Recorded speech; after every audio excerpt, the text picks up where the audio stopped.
ವಾರ್ತೆಯ ಮುಖ್ಯಾಂಶಗಳು. ಬಿಜೆಪಿ ಮುಖಂಡ ಅನಂತಮೂರ್ತಿ ಹೋರಾಟಕ್ಕೆ ಜಯ. ಪ್ರಭಾರಿ ತಹಸೀಲ್ದಾರ್ ಆಗಿ ರಮೇಶ್ ಹೆಗಡೆ ನೇಮಕ. ಜೂನ್ 27 ಅಶೋಕ್ ಹಾಸ್ಯಗಾರರಿಗೆ ಯಕ್ಷಮಂಗಳ ಕೃತಿ ಪ್ರಶಸ್ತಿ ಪ್ರದಾನ.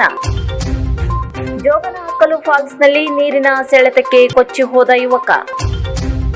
ಸಾಫ್ಟ್ವೇರ್ ಮೇಲ್ದರ್ಜೆ ಹಿನ್ನೆಲೆ ಜೂನ್ 24-25ರಂದು ಶಿರ್ಸಿ ಅಂಚೆ ಡಿವಿಷನ್ನಲ್ಲಿ ವ್ಯವಹಾರ ಸ್ಥಗಿತ. ನೀರ್ನಹಳ್ಳಿಯಲ್ಲಿ ಮನೆ ಬಾಗಿಲಿಗೆ ಬಂದ ಚಿರತೆ, ಸಿಸಿ ಕ್ಯಾಮೆರಾದಲ್ಲಿ ಸೆರೆ. ಅಂತಾರಾಷ್ಟ್ರೀಯ ಮಾದಕ ವಸ್ತುಗಳ ಸೇವನೆ ಹಾಗೂ ಅಕ್ರಮ ಕಳ್ಳ ಸಾಗಾಣಿಕೆ ವಿರೋಧಿ ದಿನಾಚರಣೆ ಅಂಗವಾಗಿ ಜಾಗೃತಿ ಕಾರ್ಯಕ್ರಮ. ಶಿರಸಿಗೆ ತಹಸೀಲ್ದಾರ್ ನೇಮಕ ಆಗಬೇಕೆಂದು ಆಗ್ರಹಿಸಿ ಅನಂತಮೂರ್ತಿ ಹೆಗಡೆ ನೇತೃತ್ವದಲ್ಲಿ ಸೋಮವಾರ ಕಾರವಾರದಲ್ಲಿ ಬಿಜೆಪಿ ಗ್ರಾಮೀಣ ಮಂಡಲ ಹಮ್ಮಿಕೊಂಡಿದ್ದ ಕಾರವಾರ ಚಲೋಕ್ಕೆ ಜಿಲ್ಲಾಧಿಕಾರಿಗಳು ಸ್ಪಂದನೆ ನೀಡಿ ತಕ್ಷಣದಿಂದಲೇ 23/6/2025 ಜಾರಿಯಾಗುವಂತೆ ಶಿರಸಿಯ ಉಪ ತಹಸೀಲ್ದಾರ್ ಆಗಿದ್ದ ರಮೇಶ್ ಹೆಗಡೆ ಅವರನ್ನು ಇವತ್ತಿನಿಂದಲೇ ತಹಸೀಲ್ದಾರ್ ಗ್ರೇಡ್ 1 ಹೆಚ್ಚುವರಿ ಪ್ರಭಾರಿಯಾಗಿ ನೇಮಕ ಮಾಡಿ ಆದೇಶ ನೀಡಿದ್ದಾರೆ. ಇದನ್ನು ನಮ್ಮ ಹೋರಾಟಕ್ಕೆ ಸಂದ ಜಯ ಎಂದು ಅನಂತಮೂರ್ತಿ ಹೆಗಡೆ ಬಣ್ಣಿಸಿದ್ದಾರೆ. ಈ ಹೋರಾಟದಲ್ಲಿ ಶಿರ್ಸಿ ಗ್ರಾಮೀಣ ಮಂಡಲ ಅಧ್ಯಕ್ಷೆ ಉಷಾ ಹೆಗಡೆ, ರೈತ ಮೋರ್ಚಾದ ರಮೇಶ್ ನಾಯ್ಕ್ ಕುಪ್ಪಳ್ಳಿ ಸೇರಿದಂತೆ ಗ್ರಾಮೀಣ ಮಂಡಲದ 50ಕ್ಕೂ ಹೆಚ್ಚಿನ ಬಿಜೆಪಿಗರು ಪಾಲ್ಗೊಂಡಿದ್ದರು. 19/5/2025 ಅಂದರೆ ಸುಮಾರು 1 ತಿಂಗಳ ಕಾಲದಿಂದ ನಮ್ಮ ನಿರಂತರವಾದ ಹೋರಾಟ ಶಿರ್ಸಿಗೆ ಪೂರ್ಣ ಪ್ರಮಾಣ ತಹಸೀಲ್ದಾರ್ ಬೇಕೇ ಬೇಕು ಅನ್ನುವಂತಹ ಒಂದು ಉದ್ದೇಶದಿಂದ ನಿರಂತರವಾದ ಹೋರಾಟವನ್ನು ನಾವು ಬಿಜೆಪಿ ಗ್ರಾಮೀಣ ಮಂಡಲದ ಪ್ರಜಾ ಪದಾಧಿಕಾರಿಗಳು ಮಾಡಿದ್ರು. ಇವತ್ತಿನ ನಮ್ಮ ಹೋರಾಟಕ್ಕೆ ಜಯ ಸಿಕ್ಕಿದೆ. ನಮ್ಮ ಹೋರಾಟಕ್ಕೆ ಅಂದ್ರೆ ದಿನಾಂಕ 23/6/2025 ಅಂದ್ರೆ ಇವತ್ತಿನ ದಿನಾಂಕದಿಂದ ಜಾರಿ ಬರುವಂತೆ ಶಿರ್ಸಿಯ ಉಪ ತಹಸೀಲ್ದಾರ್ ಆದಂತಹ ಗ್ರೇಡ್ 2 ತಹಸೀಲ್ದಾರ್ ಆದಂತಹ ರಮೇಶ್ ಬಿ ಹೆಗಡೆ ಅವರಿಗೆ ತಹಸೀಲ್ದಾರ್ ಆಗಿ ಚಾರ್ಜ್ ಕೊಟ್ಟಿದ್ದಾರೆ.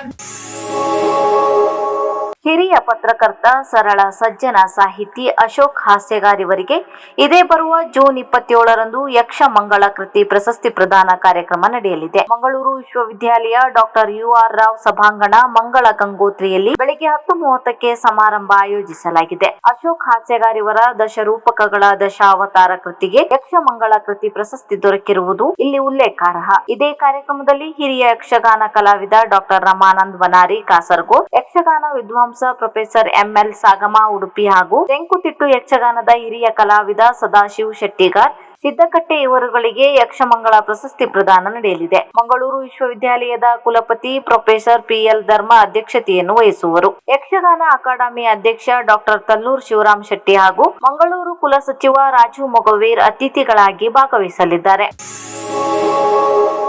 ಪವನ್ ಗಣಪತಿ ಜೋಗಿ ಎಂಬ ಯುವಕ ತನ್ನ ಸ್ನೇಹಿತ ವಾಸುದೇವ್ ಶಶಿಧರ್ ನಾಯ್ಕ್ನೊಂದಿಗೆ ಬೆಳಿಗ್ಗೆ 11:30 ಗಂಟೆಗೆ ಮನೆಯಿಂದ ಹೊರಟು ಮತ್ತಿಘಟ್ಟ ಹತ್ತಿರದ ಜೋಗನಹಕ್ಕಲು ಫಾಲ್ಸ್ ನೋಡಲು ಹೋಗಿದ್ದು, ಫಾಲ್ಸ್ ಹತ್ತಿರ ರಭಸವಾಗಿ ಹರಿಯುತ್ತಿದ್ದ ಹಳ್ಳವನ್ನು ದಾಟುವಾಗ ಕಾಲು ಜಾರಿ ಬಿದ್ದು ಹಳ್ಳದಲ್ಲಿ ಕೊಚ್ಚಿಕೊಂಡು ಹೋಗಿ ಕಣ್ಮರೆಯಾದ ಘಟನೆ ಜೂನ್ 22ರಂದು ನಡೆದಿದೆ. ತಾಲೂಕಿನ ಸೋಮನಹಳ್ಳಿ ಗ್ರಾಮದ ಉಂಬ್ಳೆಕೊಪ್ಪದ ಪವನ್ ಎಲೆಕ್ಟ್ರಿಷಿಯನ್ ಎನ್ನಲಾಗಿದೆ. ಶಿರ್ಸಿ ಗ್ರಾಮೀಣ ಪೊಲೀಸ್ ಠಾಣೆಗೆ ಬಂದು ಪ್ರವೀಣ್ ಜೋಗಿ ಕಣ್ಮರೆಯಾದ ತನ್ನ ತಮ್ಮನನ್ನು ಹುಡುಕಿಕೊಡುವಂತೆ ದೂರು ನೀಡಿದ್ದು, ಶಿರ್ಸಿ ಗ್ರಾಮೀಣ ಪೊಲೀಸ್ ಠಾಣೆಯಲ್ಲಿ ಪ್ರಕರಣ ದಾಖಲಾಗಿದೆ. ಸ್ಥಳಕ್ಕೆ ಶಿರ್ಸಿ ಗ್ರಾಮೀಣ ಪೊಲೀಸ್ ಠಾಣೆ ಅಧಿಕಾರಿಗಳು ಹಾಗೂ ಸಿಬ್ಬಂದಿಗಳು ಹೋಗಿ ಕಣ್ಮರೆಯಾದ ಪವನ್ ಅನ್ನು ಹುಡುಕಿದರೂ ಫಲಕಾರಿಯಾಗಿಲ್ಲ. ರಾತ್ರಿಯಾದ್ದರಿಂದ ಬೆಳಿಗ್ಗೆ ಮತ್ತೆ ಈಜು ತಜ್ಞರೊಂದಿಗೆ ಹುಡುಕುವ ಕಾರ್ಯಾಚರಣೆ ಮಾಡಲಾಗುತ್ತದೆ ಎಂದು ಶಿರ್ಸಿ ಗ್ರಾಮೀಣ ಪೊಲೀಸ್ ಠಾಣೆ ಪ್ರಕಟಣೆಯಲ್ಲಿ ತಿಳಿಸಿದೆ.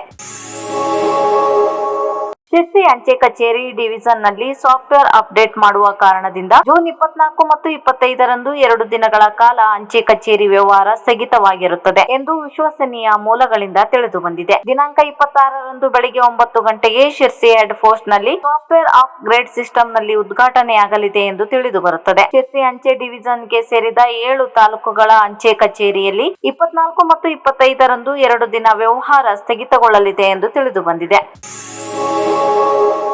ಶಿರ್ಸಿ ತಾಲೂಕಿನಲ್ಲಿ ಆಗಾಗ ಚಿರತೆ ಸದ್ದು ಮಾಡುತ್ತಿದೆ. ರಾತ್ರಿ ಆಯಿತೆಂದರೆ ಕಾಡಿನಲ್ಲಿರುವ ಚಿರತೆ ಬೇಟೆಗಾಗಿ ಗ್ರಾಮವನ್ನೇ ಅವಲಂಬಿಸಿದಂತಿದೆ. ನಿನ್ನೆ ಮಧ್ಯರಾತ್ರಿ ಕೂಡ ಚಿರತೆಯೊಂದು ನೀರ್ನಹಳ್ಳಿಯ ನರಸಿಂಹ ಹೆಗಡೆಯವರ ಮನೆಯ ಅಂಗಳಕ್ಕೆ ಬಂದು ಹೋಗಿರುವುದು ಸಿಸಿ ಕ್ಯಾಮೆರಾದಲ್ಲಿ ಸೆರೆಯಾಗಿದೆ. ಚಿರತೆಯಿಂದ ಇದುವರೆಗೂ ಗ್ರಾಮದಲ್ಲಿರುವ ಜಾನುವಾರುಗಳಿಗೆ ಅಪಾಯವಾಗಿದೆ ಬಿಟ್ಟರೆ ಮಾನವನ ಮೇಲೆ ದಾಳಿ ನಡೆದ ಬಗ್ಗೆ ವರದಿಯಾಗಿಲ್ಲ. ಆದರೂ ಆಶ್ಚರ್ಯವೂ ಇಲ್ಲ, ಏಕೆಂದರೆ ಈ ಹಿಂದೆ ಚಿರತೆಗಳು ಕಾಡಿನಲ್ಲಿ ಬೇಟೆಯಾಡುತ್ತಿದ್ದವು. ಇದೀಗ ಗ್ರಾಮಕ್ಕೆ ಲಗ್ಗೆ ಹಾಕುತ್ತಿರುವುದು ಸಹಜವಾಗಿಯೇ ಗ್ರಾಮಸ್ಥರನ್ನು ನಿದ್ದೆಗೆಡಿಸುವಂತೆ ಮಾಡಿದೆ.